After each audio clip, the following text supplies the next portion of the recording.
এক মাসের মধ্যে তোমাদের পেট কমে যাবে, আমি গ্যারেন্টি দিয়ে বলছি। এই 4-5টা এক্সারসাইজ তোমাদেরকে করতে হবে। দেখো এখানে পাটাকে আমি একটা নিচে আটকে নিয়েছি আর একটা বেঞ্চ ব্যবহার করেছি। এইভাবে 10টা করে 3 সেট। আমি তোমাদেরকে গ্যারেন্টি দিচ্ছি তোমরা এইভাবে এক্সারসাইজগুলো করো। দেখো বেঞ্চের মধ্যে বসে আমি হাঁটুটাকে মুখের সাথে ঠেকানোর চেষ্টা করছি। এটা করার পরে আমি কিছুক্ষণ পাটাকে আর আমার আপার পোর্শনকে আমি স্টে করব।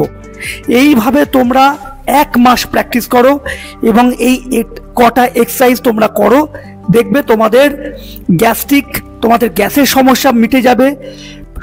অ্যাকচুয়ালি কি তোমাদের খাবার ঠিকঠাক মতো হজম হলে গ্যাসের সমস্যা এমনিই মিটে যাবে এবং তার সাথে সাথে তোমাদের পেট কমে যাবে।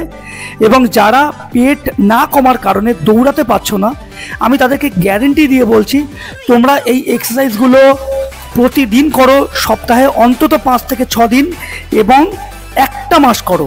তোমাদের পেট কমে যাবে, তোমাদের গ্যাসের সমস্যা মিটবে, তোমরা খুব ভালোভাবে দৌড়াতে পারবে এবং 1600 মিটার খুব সুন্দর করে খুব ভালোভাবে তোমরা কমপ্লিট করতে পারবে।